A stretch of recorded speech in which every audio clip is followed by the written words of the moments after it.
Buenos días, doctora y compañeros. Nosotros somos el grupo número 6 y les hablaremos sobre el capítulo número 17.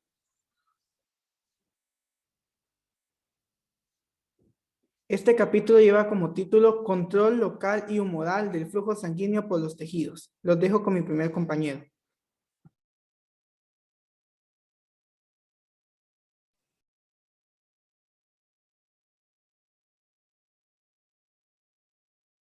Buenos días, compañeros. Mi nombre es Federico Catalán y les voy a hablar sobre el control local del flujo sanguíneo en respuestas a las necesidades tisulares.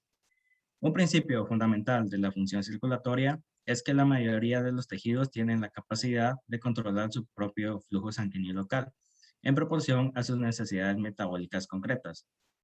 Siguiente diapositiva. Algunas de las necesidades específicas en el flujo sanguíneo en los tejidos incluyen aspectos como los siguientes. Aportan oxígeno a los tejidos. Aportan otros nutrientes como la glucosa, los aminoácidos y los ácidos grasos. Eliminan dióxido de carbono de los tejidos. Eliminan iones hidrógeno de los tejidos. Mantienen las concentraciones adecuadas de iones en los tejidos y transportan varias hormonas y algunas otras sustancias a todos los diferentes tejidos. Algunos órganos tienen necesidades especiales, como el flujo sanguíneo de la piel. Este determina la pérdida de calor corporal y de esta forma se va controlando la temperatura. Además, el aporte de cantidades adecuadas de plasma sanguíneo a los riñones permite que estos filtren y excreten los productos de desecho del organismo y que se vayan regulando los volúmenes de líquidos y electrolitos. La variación del flujo sanguíneo en los distintos tejidos y órganos. Aquí podemos ver la tabla 17.1 que se encuentra en la página 204. Aquí se muestra la gran cantidad de flujo sanguíneo en algunos órganos. Por ejemplo, varios cientos de mililitros por minuto por 100 gramos de tejido tiroideo o suprarrenal, o como dice la última columna, hepático. En total son de flujo sanguíneo 1.350 mililitros por minuto en el hígado, que también son 95 mililitros por minuto por 100 gramos de tejido hepático. Aquí observamos el flujo sanguíneo que atraviesa los riñones, que es una cantidad de 1.100 mililitros por minuto. Esta cantidad tan importante de flujo es necesaria para que los riñones realicen su función de limpieza de los productos de desecho en la sangre y que regulen con precisión la composición de los líquidos corporales. Por el contrario, es aún más sorprendente el escaso flujo sanguíneo que llega a todos los músculos inactivos del organismo. Tienen tan solo 750 mililitros por minuto. Aunque el músculo constituye entre el 30 y el 40% de la masa corporal total, en reposo la actividad metabólica del músculo es bastante baja.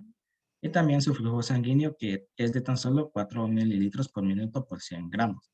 A pesar de esto, durante el ejercicio, la intensa actividad metabólica muscular aumenta hasta 60 veces y el flujo sanguíneo hasta 20 veces más, incrementándose hasta 1.600 mililitros por minuto en el hecho muscular total del cuerpo.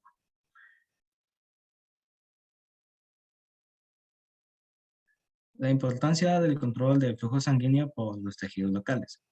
Aquí podemos plantear una pregunta. ¿Por qué no se proporciona un flujo sanguíneo muy importante a cada tejido del organismo que sea siempre suficiente para cubrir las necesidades de los tejidos con independencia de la actividad tisular, sea grande o pequeña? La respuesta es sencilla. Dicho mecanismo requeriría muchas veces el flujo sanguíneo que el corazón es capaz de bombear.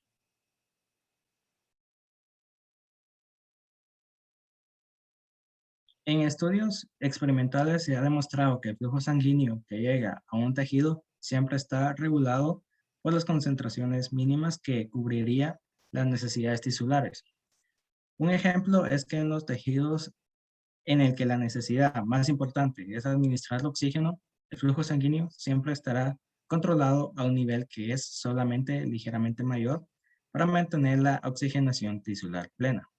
Al controlar el flujo sanguíneo local de una forma tan exacta, los tejidos casi nunca padecen de una deficiencia nutricional de oxígeno, y a pesar de ello la carga de trabajo del corazón se mantiene siempre al mínimo.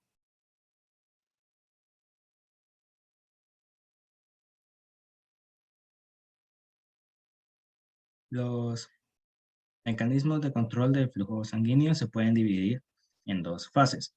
La primera es el control a corto plazo. Este consigue cambios que son rápidos en la vasodilatación o en la vasoconstricción local de las arteriolas, metaarteriolas y esfínteres precapilares, que se producen en segundos o en minutos para proporcionar el mantenimiento del flujo sanguíneo tisular local apropiado con una gran rapidez. Y también está el control a largo plazo, que significa que tiene cambios de control por el flujo sanguíneo que son lentos, con periodos de días, semanas, incluso meses. En general, estos cambios a largo plazo proporcionan un control aún mejor del flujo en proporción a las necesidades de los tejidos. Estos cambios se producen como consecuencia del incremento o descenso del tamaño físico y número de vasos sanguíneos que nutren a los tejidos.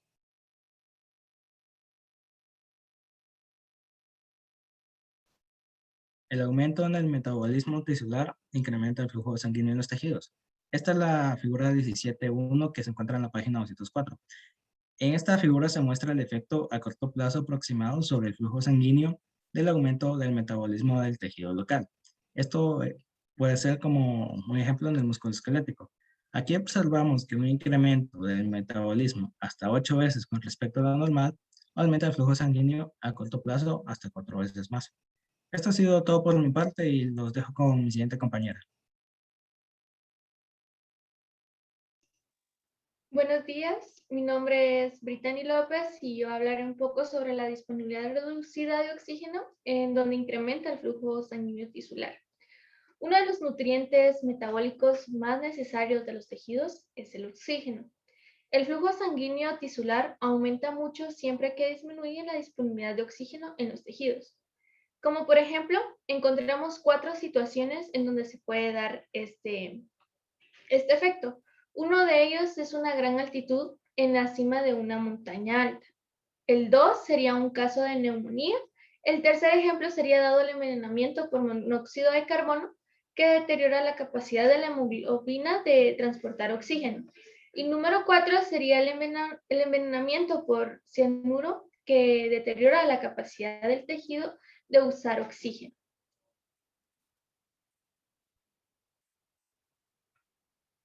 Ahora, si nos enfocamos en la figura 17.2 de nuestro libro, se puede observar cómo a medida que disminuye la saturación arterial de oxígeno hasta un 25% de lo normal, el flujo sanguíneo a través de una pierna aislada aumenta 3 veces más. Es decir, el flujo sanguíneo aumenta casi lo suficiente para compensar el descenso de oxígeno en sangre, con lo que casi se mantiene un aporte constante y relativo de oxígeno en los tejidos. El mecanismo por el cual los cambios en este metabolismo tisular o en la disponibilidad de oxígeno modifican el flujo sanguíneo en los tejidos no se comprende totalmente. Por lo tanto, han propuesto 2 teorías principales que hablaremos a continuación. El nombre de estas 2 teorías es la teoría vasodilatadora y la teoría de la falta de oxígeno. Ahora, ya enfocándonos en la teoría vasodilatadora de la regulación a corto plazo del flujo sanguíneo local, en donde juega un papel importante la adenosina, encontramos que según esta teoría, cuanto mayor sea el metabolismo o menor sea la disponibilidad de oxígeno o de algunos otros nutrientes en un tejido, mayor será la velocidad de formación de sustancias vasodilatadoras en las células de este tejido. Se cree que estas sustancias vasodilatadoras difunden a través de los tejidos hacia los esfínteres precapilares o también las metaarteriolas y las arteriolas como efecto de provocar una dilatación. Se han propuesto varias sustancias vasodilatadoras diferentes, como encontramos la adenosina, el dióxido de carbono, compuestos de fosfato de adenosina, también tenemos la histamina, iones de potasio y también encontramos los iones de hidrógeno. Las sustancias pueden liberarse del tejido en respuesta a la deficiencia de oxígeno. Por ejemplo, en los experimentos se han propuesto y se ha demostrado que la reducción de la disponibilidad de oxígeno provoca la liberación tanto de adenosina como de ácido láctico. El ácido láctico, recordemos que es quien contiene los iones de hidrógeno. Entonces, en los espacios libres de las células tisulares, estas sustancias provocan una vasodilatación aguda a corto plazo y por tanto son responsables o parcialmente responsables de la regulación del flujo sanguíneo local. Las sustancias vasodilatadoras como el dióxido de carbono, el ácido láctico y los iones de potasio tienden a aumentar los tejidos cuando el flujo sanguíneo se reduce y el metabolismo celular prosigue al mismo ritmo o cuando el metabolismo celular aumenta súbitamente.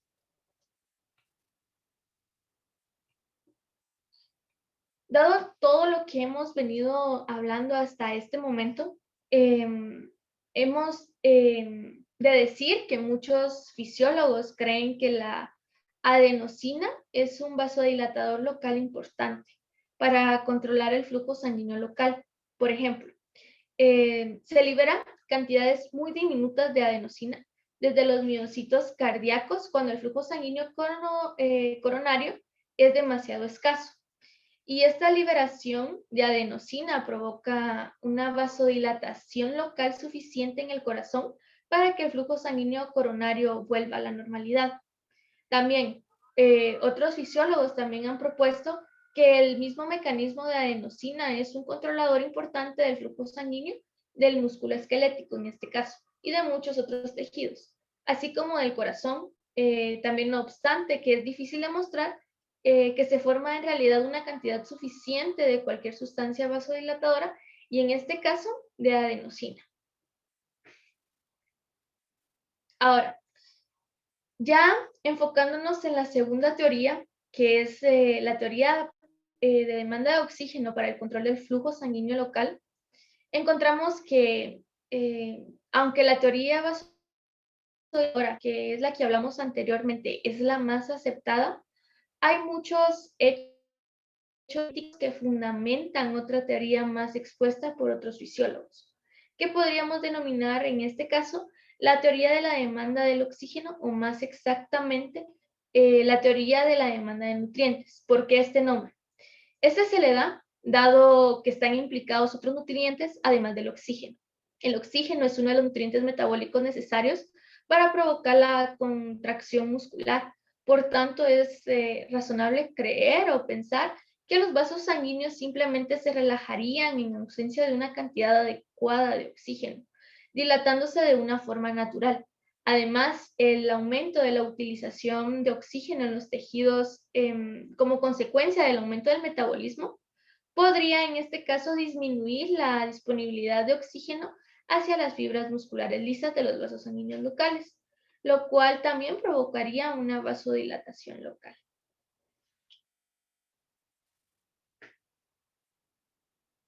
Ahora, ya dejando por lado las teorías y hablando un poco más sobre la figura 17.3 de nuestro libro, encontramos que en ella se muestra un mecanismo por el cual actuaría la disponibilidad de oxígeno. Vemos una unidad de tejido formada por una metaarteriola con una única ramificación capilar y su tejido circundante, como podemos observar en la imagen. En el origen del capilar está el esfínter precapilar y alrededor de la metaarteriola hay otras fibras musculares lisas.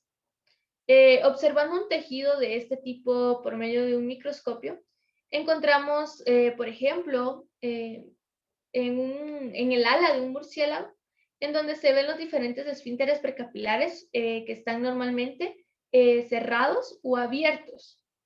El número de esfínteres precapilares que están abiertos en un momento dado es aproximadamente proporcional a las necesidades de nutrición del tejido en este caso. Los esfínteres precapilares y las metaarteriolas se abren y se cierran circularmente varias veces por un minuto, siendo proporcional la duración de las fases abiertas o las necesidades metabólicas de oxígeno en los tejidos. Por tanto, se supone que cuando la concentración de oxígeno aumenta por encima de cierto nivel, los esfínteres precapilares y las metaarteriolas se cerrarán hasta que las células tisulares consuman el exceso de oxígeno. Sin embargo, una vez que se ha eliminado y que la concentración de oxígeno ha descendido lo suficiente, los esfínteres se abrirán una vez más para comenzar el ciclo de nuevo.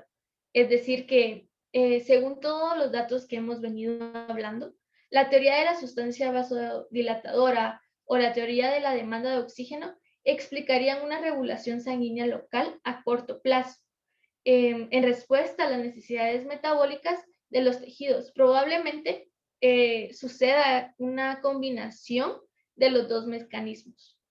Gracias.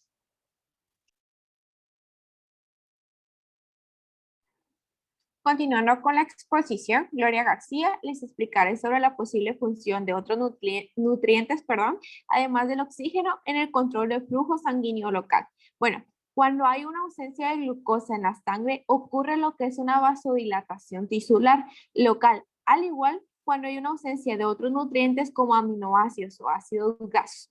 Bueno, en otro caso en el que se puede presenciar lo que es una vasodilatación por deficiencia de lo que son nutrientes, está el caso de la deficiencia de vitaminas del grupo B, como es la tiamina, que es la vitamina B1, la niacina, que es la B3, y la riboflavina, que es la vitamina B2, causando lo que es la enfermedad llamada beriberi. Bueno, en esta enfermedad se puede presenciar de que el flujo sanguíneo vascular periférico de casi cualquier parte del cuerpo va a aumentar entre 2 y 3 veces.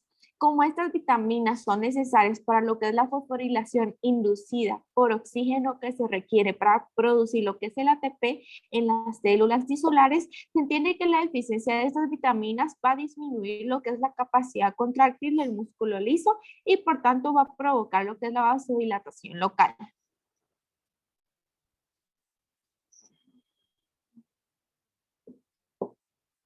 Ahora bien, los ejemplos especiales del control metabólico a corto plazo del flujo sanguíneo local. Iniciando voy a explicar lo que es un mecanismo metabólico.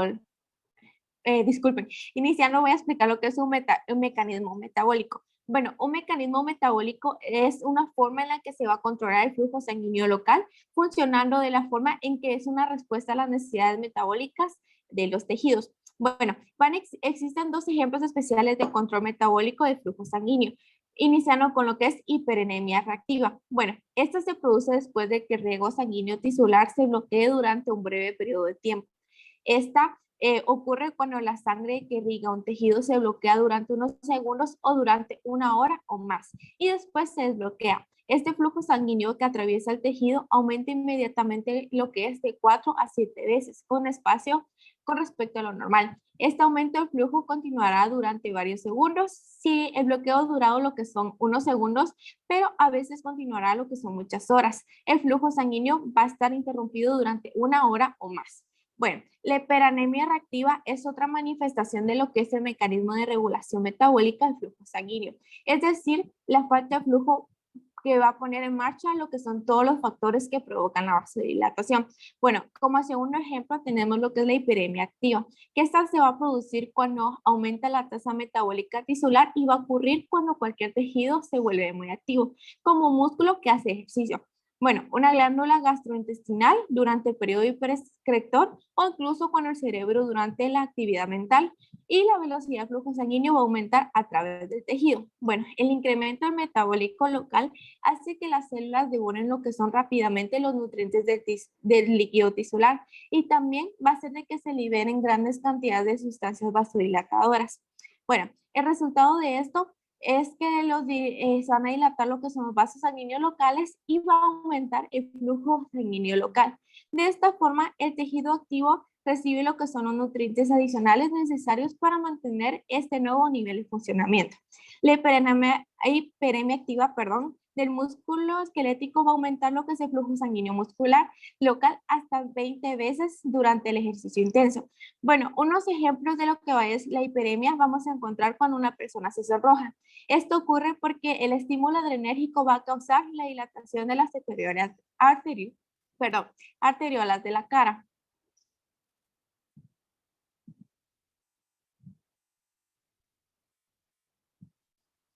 Bueno, ahora bien, la autorregulación de flujo sanguíneo durante lo que son los cambios en la presión arterial que vamos a explicar lo que son los mecanismos metabólicos y miógenos.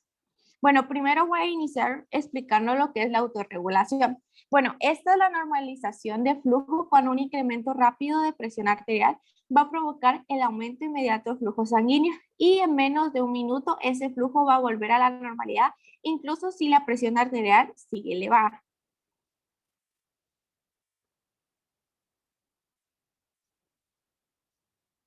Siguiente diapositiva, por favor. Gracias. Ahora voy a explicar las teorías que explican la autorregulación a corto plazo. Primero tenemos la teoría metabólica, que esta se puede entender fácilmente cuando la presión arterial es demasiado elevada. El exceso de líquido proporciona lo que es el demasiado oxígeno y demasiados nutrientes de otro tipo hacia los tejidos y va a lavar lo que son los vasodilatadores liberados por los tejidos.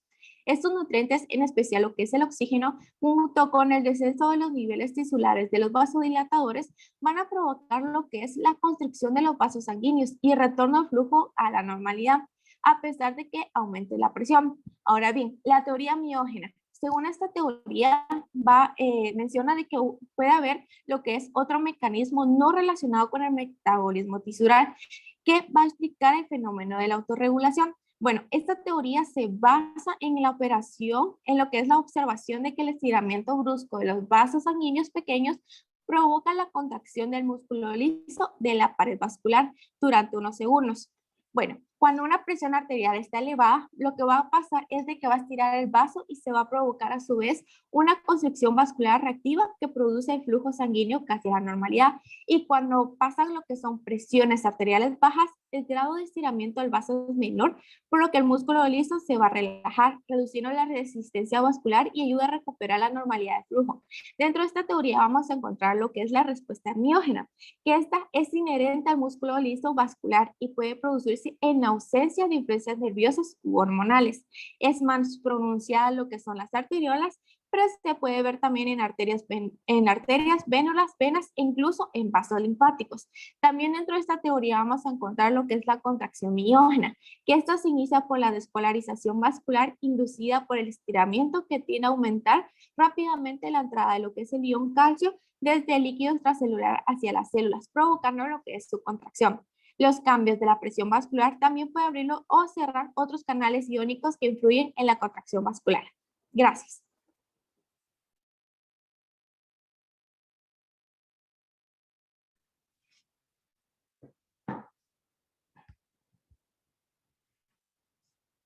Mecanismos especiales de control a corto plazo del flujo sanguíneo en tejidos específicos. Los mecanismos generales de control del flujo sanguíneo local, que son los más conocidos, actúan en la mayoría de los tejidos del organismo. En algunos territorios especiales actúan otros mecanismos totalmente diferentes a estos que son comúnmente conocidos. Todos los mecanismos se relacionan con cada órgano específico en general, pero hay tres que merecen una atención especial y estos son los riñones, el cerebro y la piel.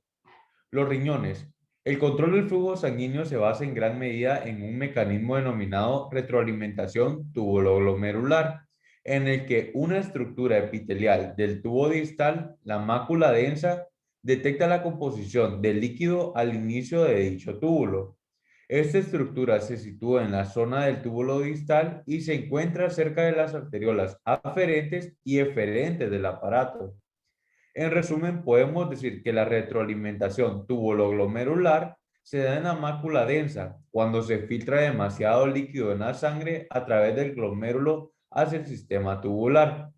Las señales de retroalimentación de la mácula densa provocan la constricción de las arteriolas aferentes, reduciendo lo que es el flujo sanguíneo renal. En el cerebro, este mecanismo es importante porque el nivel de excitabilidad del propio cerebro depende en gran medida del control exacto de las concentraciones de dióxido de carbono y también del ion hidrógeno, además del control del flujo sanguíneo dependiente de la concentración del oxígeno tisular. Las concentraciones de dióxido de carbono y de iones hidrógeno tienen una gran importancia en este. El aumento de cualquiera de ellos dilata los vasos cerebrales y permite también el lavado rápido del exceso de dióxido de carbono y de iones hidrógeno de los tejidos cerebrales. En resumen, podemos decir que el aumento de estos dilata los vasos cerebrales, permitiendo el lavado rápido del exceso de dióxido de carbono o de los iones hidrógeno. Ahora en la piel. En la piel, el control del flujo sanguíneo está relacionado estrechamente con la regulación de la temperatura corporal. El flujo cutáneo y subcutáneo regula la pérdida del calor del cuerpo mediante la determinación del flujo de calor desde el centro de la superficie del organismo, donde se pierde calor hacia el medio exterior. Y estos regulan la pérdida del calor del cuerpo. Siguiente diapo, por favor.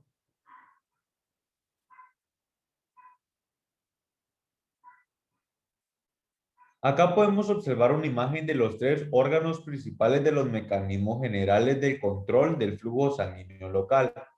En los riñones se hace referencia a lo que es la retroalimentación tubuloglomerular. Siguiente diapo, por favor.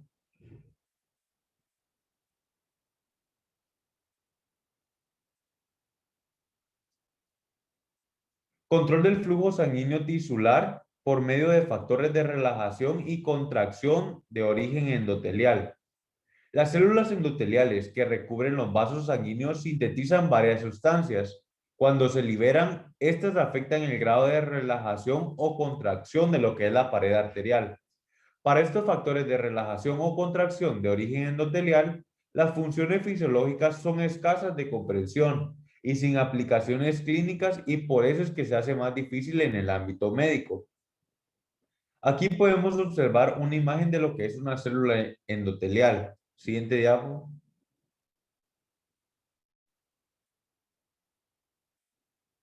Óxido nítrico, un vasodilatador liberado por células endoteliales sanas. El más importante de los factores de relajación de origen endotelial es el óxido nítrico, que se abrevia con las siglas NO, un gas lipófilo que es liberado por las células endoteliales como respuesta a diversos estímulos químicos y físicos. El óxido nítrico, este es el más importante factor de relajación. Es un gas lipófilo liberado en respuesta a impulsos químicos y físicos. Es sintetizado a partir de la arginina y el oxígeno y por reducción del nitrato inorgánico. Su semivida en la sangre es de unos 6 segundos aproximadamente. Siguiente diapo, por favor. Las enzimas de óxido nítrico sintasas de origen endotelial sintetizan el óxido nítrico a partir de la arginina y el oxígeno, y esto se da por la reducción del nitrato inorgánico. Este no protege contra un exceso de vasoconstricción. Al resultar dañadas, las células endoteliales pueden contribuir a una vasoconstricción excesiva. El desarrollo de uso clínico de fármacos que inhiben la fosfodiesterasa 5 y su uso principal es el tratamiento de lo que es la disfunción eréctil. Siguiente diapo, por favor. Acá en esta imagen observamos la enzima de óxido nítrico sintasa. En las células endoteliales, que se abrevia ENOS, sintetiza el óxido nítrico a partir de la arginina y el oxígeno. El óxido nítrico activa el guanilato ciclasas solubles en las células de músculos líseos vasculares. Estos se producen para la conversión del trifosfato de guanosina cíclica en monofosfato de guanosina cíclica, que finalmente induce a la relajación de lo que son los vasos sanguíneos. Muchas gracias.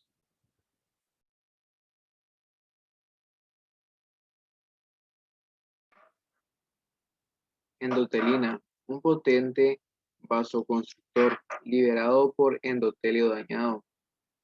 Las células endoteliales también liberan sustancias vasoconstrictoras. La más importante es la endotelina, un péptido de 27 aminoácidos que necesita solo cantidades minúsculas para provocar una poderosa vasoconstricción. Esa sustancia está presente en las células endoteliales, en todos o la mayoría de los vasos sanguíneos, aunque se eleva enormemente cuando los vasos resultan dañados. El estímulo habitual para la liberación es una lesión en el endotelio, como la provocada cuando se golpean los tejidos o se inyecta un producto químico traumatizante en el vaso sanguíneo.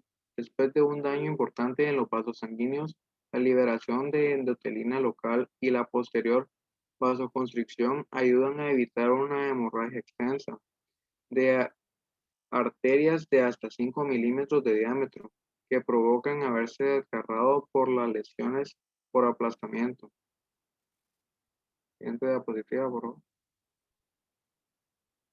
Regulación a largo plazo del flujo sanguíneo. Hasta este momento, la mayoría de los mecanismos de regulación del flujo sanguíneo local que hemos comentado actúan en pocos segundos o minutos después del cambio de la situación tisular local. A pesar de ello, el flujo sanguíneo se ajusta solo en 3/4 partes de las necesidades adicionales de los tejidos. Incluso después de la activación completa de estos mecanismos agudos, por ejemplo, el flujo sanguíneo aumenta casi instantáneamente en un 100%. Cuando la presión arterial aumenta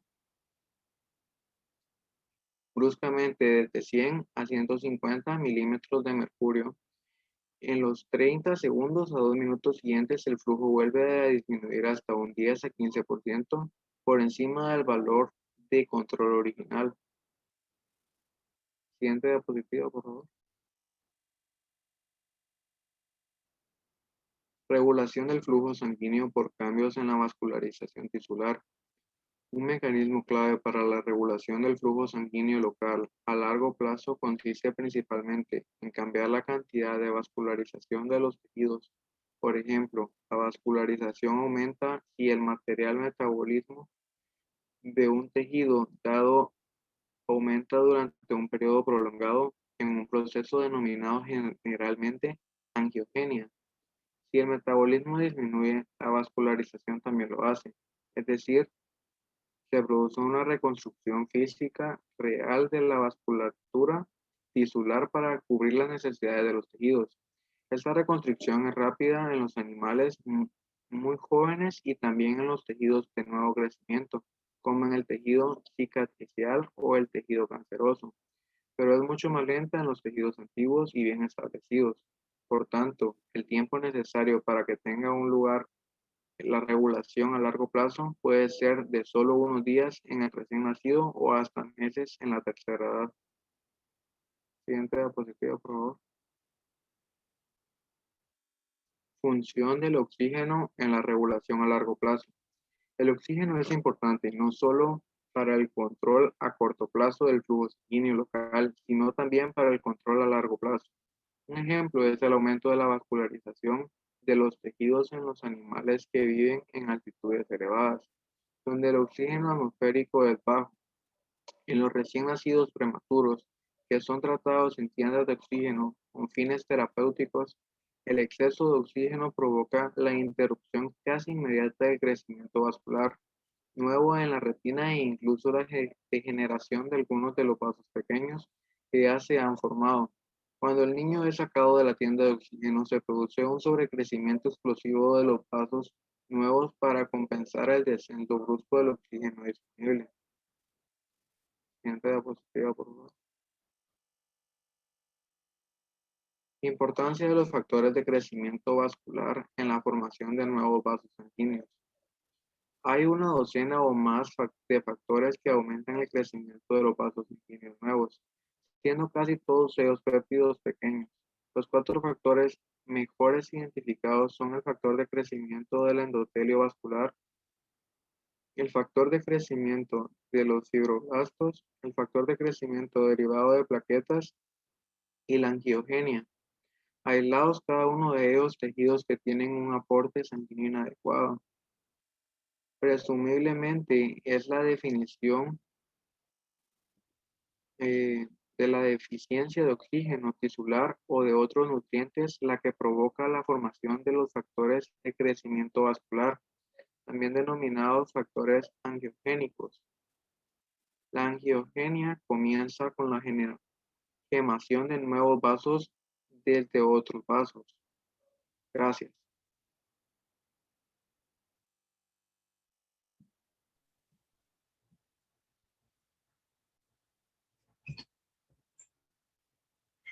Muy bien, mi nombre es Yerly y les voy a hablar un poco más sobre este capítulo.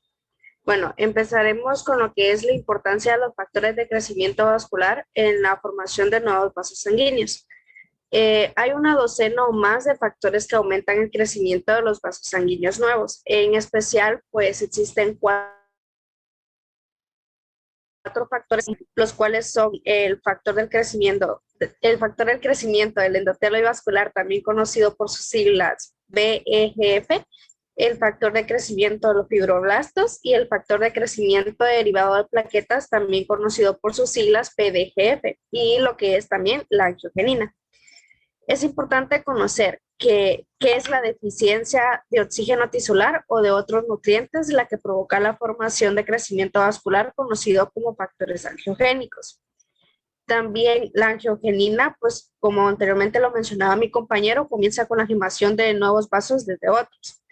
Existe también un primer paso, que es la disolución de la membrana basal de las células endoteliales en el punto de gemación. Y pues a esta le sigue la reproducción rápida de las células endoteliales nuevas, que busca la salida a través de la pared del paso en cordones que se van extendiendo directamente hacia la fuente del factor angiogénico. Entonces, para que se conviertan arteriolas o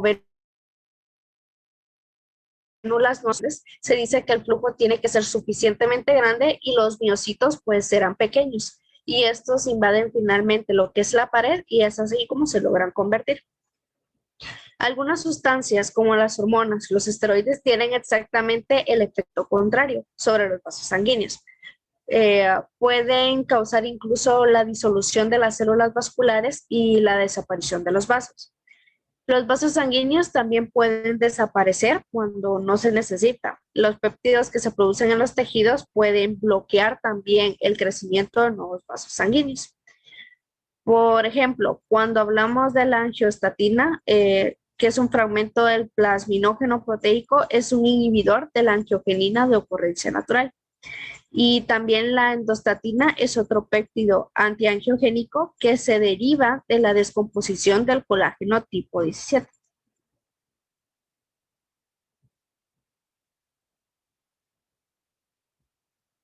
Muy bien, siguiendo sobre la vascularización, se encuentra determinada por la necesidad de flujo sanguíneo máximo, y no por la necesidad media. Bueno, se toma como una característica especial que la vascularización se determina principalmente por el nivel máximo de flujo sanguíneo necesario y no por la necesidad media.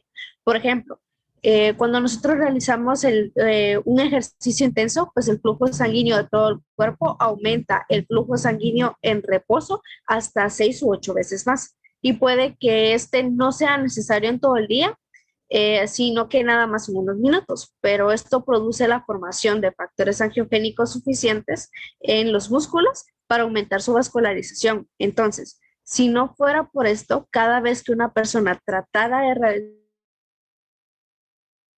realizar ejercicios intensos, pues los músculos no podrían recibir los nutrientes adecuados, en especial no podrían recibir lo que es el oxígeno necesario y por ende, pues los músculos no se podrían contraer.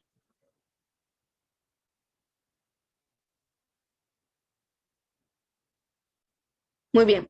Ahora la regulación del flujo sanguíneo por el desarrollo de la circulación colateral. Pues cuando hablamos de un canal vascular nuevo, este se da cuando se bloquea una arteria venosa y rodea el bloqueo y permite que se vuelva a suministrar sangre del tejido afectado. Quizás no totalmente, pero sí parcialmente. Entonces, existe una primera etapa de este proceso que es la dilatación de los bucles vasculares pequeños que ya conectan ese vaso proximal al bloqueo con el vaso distal. Esto se produce en el primer o segundo minuto y por ende se dice que está mediada probablemente por factores metabólicos. Bueno, después de la apertura inician los vasos colaterales, el flujo se vuelve menor de la cuarta parte de lo necesario para cubrir todas las necesidades. La apertura se produce en las horas siguientes y antes de un día, pues pueden ya estar cubiertas por la mitad de las necesidades tisulares y en pocos días el flujo sanguíneo suele ser suficiente para cubrir todas estas necesidades.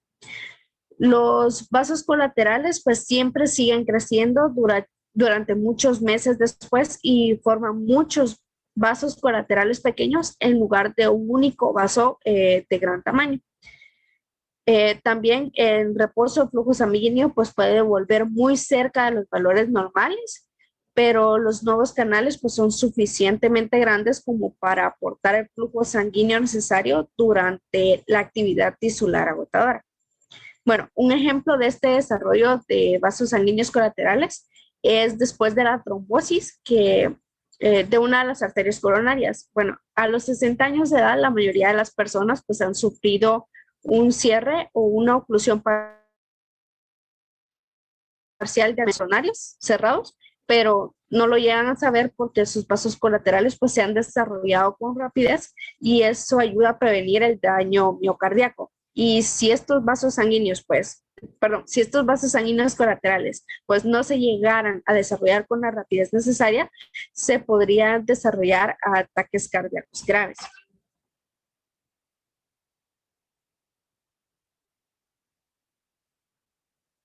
Muy bien, siguiendo, pues la remodelación vascular como respuesta a cambios crónicos en el flujo sanguíneo o la presión arterial.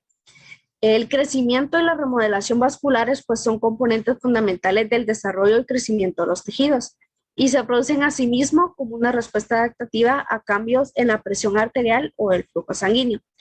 Un ejemplo de lo que dije anteriormente es que después de varios meses de un entrenamiento físico intenso o crónico, o como anteriormente les mencionaba, de un ejercicio intenso, la vascularidad de los músculos entrenados pues aumenta para adaptarse a sus mayores necesidades de flujo sanguíneo.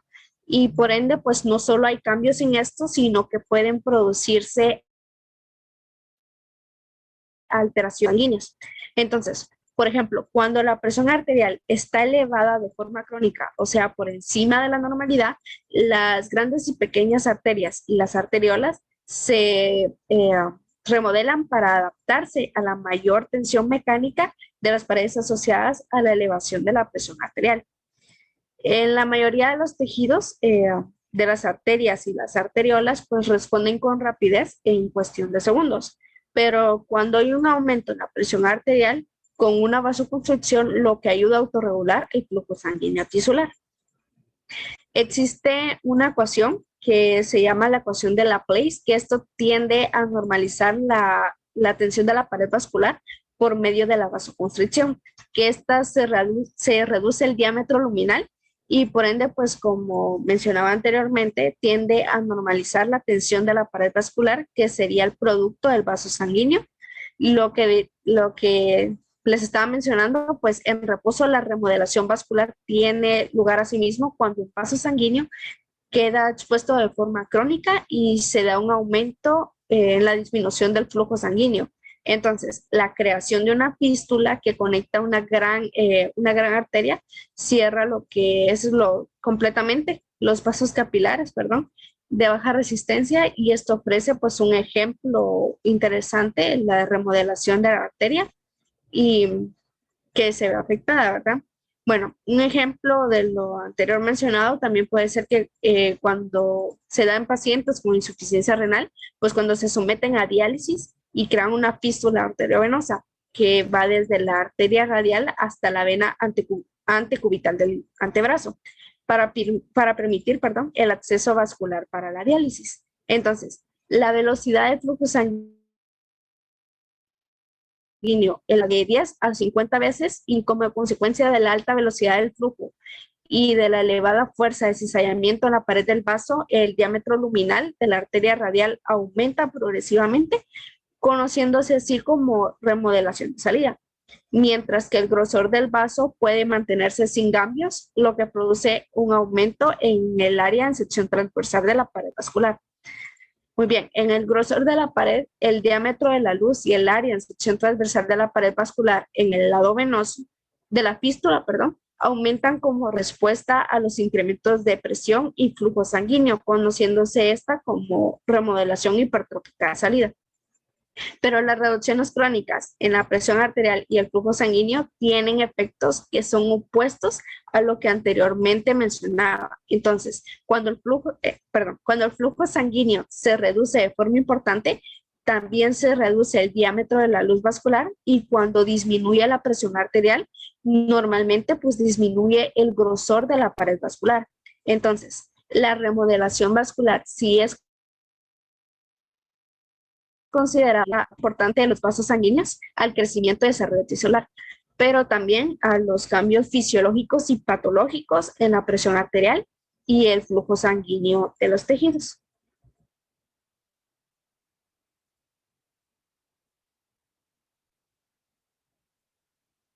Muy bien, ya para concluir mi presentación, pues hablaremos un poco de la figura 17.8, de la remodelación vascular como respuesta a un aumento crónico de la presión arterial o el flujo sanguíneo. Se puede decir que las pequeñas arterias y arteriolas que se contraen en respuesta del aumento de la presión arterial, se puede producir una remodelación eutrópica de entrada y por su diámetro nominal menor, y la pared vascular pues se encuentra gruesa, pero el área total de sección transversal de la pared del vaso pues no cambia.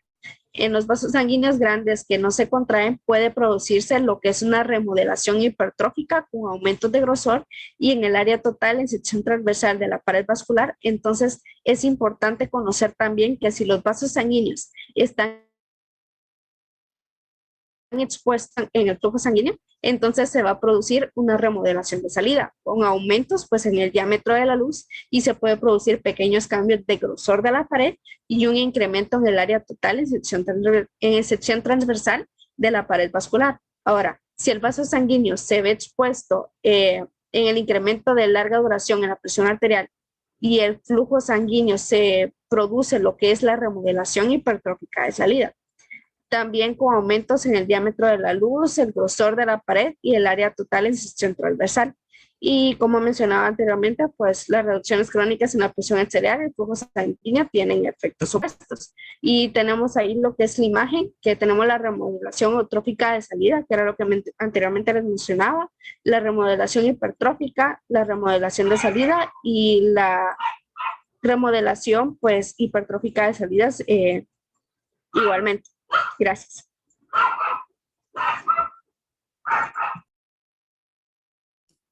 Muy buenos días, mi nombre es Antonio Castañeda y les hablaré sobre el control humoral de la circulación. Aquí encontramos dos tipos de sustancias, las sustancias vasoconstrictoras, en el cual tenemos la noradrenalina y la adrenalina, la angiotensina 2 y la vasopresina. De igual forma, las sustancias vasodilatadoras, en el cual tenemos la bradicina y la histamina.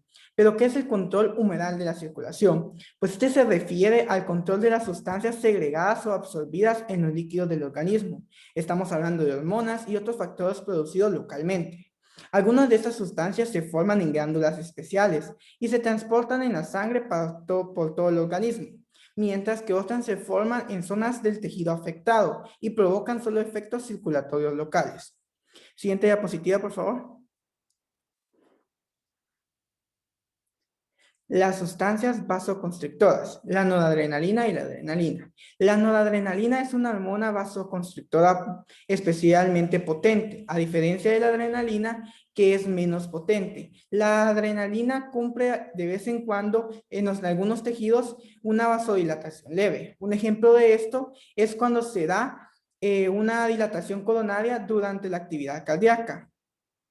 Cuando se estimula el sistema nervioso simpático en el cuerpo durante lo que es el estrés o el ejercicio, las terminaciones nerviosas simpáticas de cada tejido liberan noradrenalina, lo que excita el corazón y contrae las venas y las arteriolas. La noradrenalina y la adrenalina circulan por todo el cuerpo, provocando casi los mismos efectos en la circulación que la estimulación simpática directa, con lo que se consigue un sistema doble, en el cual, en primer lugar, tenemos la estimulación nerviosa directa y, en segundo lugar, los efectos indirectos de la noradrenalina y la adrenalina en la sangre circulante. Siguiente diapositiva, por favor. La angiotensina 2. Es otra sustancia vasoconstrictora. Es tan potente que solo una millonésima de gramo puede aumentar la presión arterial de un ser humano hasta en 50 milímetros de mercurio o más. El efecto de la angiotensina 2 es contraer potentemente las pequeñas arteriolas. Si esta contracción ocurre en un tejido aislado, el flujo sanguíneo de esta zona disminuirá. Sin embargo, la Real importancia de la angiotensina 2 es que normalmente actúa sobre muchas arteriolas del organismo al mismo tiempo, para aumentar la resistencia periférica total y reducir la excreción de sodio y agua en los riñones, lo que da como resultado el aumento de la presión arterial. Entonces, la angiotensina es una hormona que tiene un papel fundamental en la regulación de la presión arterial. La vasopresina. Esta también es conocida como hormona antidiurética. Es mucho más potente que la angiotensina 2 como una sustancia vasoconstrictora, por lo que se convierte en una de las sustancias vasoconstrictoras más potentes del organismo. Esta se forma en las células nerviosas del hipotálamo, para después ser transportada distalmente a través de los axones nerviosos hacia la neurohipófisis, donde es finalmente segregada a la sangre. La vasopresina, en la mayoría de las condiciones fisiológicas, solo se segrega en cantidades mínimas. La mayoría de los fisiólogos opinan que su papel en el control vascular es pequeño. No obstante, se han realizado estudios experimentales en donde se ha demostrado que la concentración de vasopresina en sangre circulante puede aumentar después de una hemorragia intensa lo suficiente como para elevar la presión arterial hasta 60 milímetros de mercurio. Siendo así que la vasopresina tiene una función importante en aumentar la reabsorción de agua de los túbulos renales hacia la sangre y ayuda, por tanto, al control del volumen del líquido corporal. De ahí es donde viene su nombre de hormona antidiurética. Siguiente diapositiva, por favor. Las sustancias vasodilatadoras, la bradicinina. Aquí encontramos un grupo de sustancias denominadas cininas, que provocan una vasodilatación potente cuando se forman en la sangre y en los líquidos tisulares de algunos órganos. Las cininas son pequeños polipéptidos que encienden por enzimas proteolíticas a partir de alfa-2 globulinas del plasma o los líquidos tisulares. Una enzima proteolítica de particular importancia para tal fin es la calicreína, que se encuentra en la sangre y en los líquidos tisulares en forma inactiva. Esta calicreína inactiva se activa por la maceración de la sangre, por la inflamación tisular y por efectos químicos o físicos que son similares. A medida que se va activando la calicreína, actúa inmediatamente sobre la alfa-2 globulina para liberar una cinina llamada calidina, que después se convierte en bradicinina gracias a las enzimas tisulares. Una vez formada, la bradicinina persiste durante solo unos minutos, porque se inactiva por la enzima carboxipeptidasa o por la enzima convertidora, la misma que participa en la activación de la angiotensina. La enzima calicreína activa se destruye por un inhibidor de la calicreína, que también está presente en los líquidos corporales. La bradicinina provoca una dilatación arteriolar potente y aumenta la permeabilidad capilar. Por ejemplo, una inyección de 1 milímetro de bradicinina en la arteria braquial de una persona aumenta su flujo sanguíneo a través del vaso hasta en 6 veces. E incluso, cantidades menores inyectadas localmente en los tejidos provocan un edema local, que es importante como consecuencia del aumento de los tamaños de los poros capilares. Las cininas parecen tener un papel especial en la regulación del flujo sanguíneo y en la pérdida del capilar de los líquidos en los tejidos inflamados. También parece que la bradicinina participa normalmente en la regulación del flujo sanguíneo en la piel y también en las glándulas salivales y las glándulas gastrointestinales. Siguiente diapositiva, por favor. Perdón, ¿puedes regresar a la anterior? Gracias. La histamina. La histamina se libera esencialmente en los tejidos del organismo, cuando se sufren daños o se inflaman, o cuando hay una reacción alérgica. La mayor parte de la histamina deriva de los mastocitos en los tejidos dañados y de los basófilos en sangre. La histamina tiene un efecto vasodilatador potente sobre las arteriolas y, como la bradicinina, puede aumentar en gran medida la porosidad capilar, permitiendo así la pérdida tanto de los líquidos como de proteínas plasmáticas hacia los tejidos. En muchas situaciones patológicas, la dilatación arteriolar intensa y el aumento de la porosidad capilar producida por la histamina provoca la pérdida de cantidades enormes de líquido capilar, de líquido desde la circulación hacia los tejidos, induciendo así un edema. Los efectos locales vasodilatadores y productores del edema de la histamina son especialmente prominentes durante las reacciones alérgicas. Siguiente diapositiva, por favor. El control vascular por iones y otros factores químicos. Hay muchos iones y otros factores químicos que pueden dilatar o contraer los vasos sanguíneos locales. En primer lugar, tenemos el aumento de la concentración del ion calcio, lo que provoca una vasoconstricción que es consecuencia del efecto general del calcio para estimular la contracción del músculo liso. En segundo lugar, tenemos el aumento de la contracción del ion potasio, que dentro del intervalo fisiológico provoca vasodilatación. Este efecto es consecuencia de la capacidad de los iones potasio para inhibir la contracción del músculo liso. En tercer lugar, tenemos el aumento de la contracción del ion magnesio, que provoca una vasodilatación potente, porque los iones magnesio inhiben la contracción del músculo liso. En cuarto lugar, tenemos aumento de la concentración del ion hidrógeno, lo que da un descenso del pH, provocando así la dilatación de las arteriolas. Por el contrario, un descenso pequeño de la concentración del ion de hidrógeno provoca una constricción arteriolar. En quinto lugar, tenemos los aniones con efectos significativos, que actúan sobre los vasos sanguíneos, los cuales son los iones acetato y citrato, que provocan una vasodilatación pequeña. Y por último, un aumento de la concentración de dióxido de carbono, que provoca una vasodilatación moderada en la mayoría de los tejidos, pero una vasodilatación importante en el cerebro.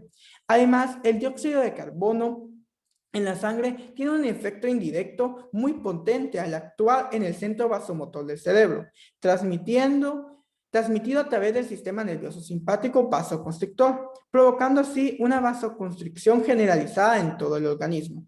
Siguiente diapositiva, por favor. La mayoría de los vasodilatadores o vasoconstrictores tienen un efecto escaso en el flujo sanguíneo a largo plazo, salvo que alteren la tasa metabólica de los tejidos. En la mayoría de los casos, el flujo sanguíneo en los tejidos y el gasto cardíaco no se ven alterados sustancialmente, salvo durante 1 o 2 días. En algunos estudios experimentales se ha demostrado que cuando se infunden crónicamente grandes cantidades de pequeños vasoconstrictores como la angiotensina 2 o vasodilatadores como la bradicinina, surge una pregunta, la cual dice, ¿por qué el flujo sanguíneo no se altera significativamente en la mayoría de los tejidos, aún en presencia de cantidades muy elevadas de estos agentes vasoactivos? La respuesta a esto son los principios fundamentales de la función circulatoria, la cual dice, la capacidad de cada tejido de autorregular su propio flujo sanguíneo de acuerdo con las necesidades metabólicas y sus otras funciones. Entonces, la administración de un potente vasoconstrictor como la angiotensina 2 puede provocar descensos transitorios en el flujo sanguíneo tisular y el gasto cardíaco, aunque por lo común tiene efecto escaso a largo plazo si no modifica la tasa metabólica de los tejidos.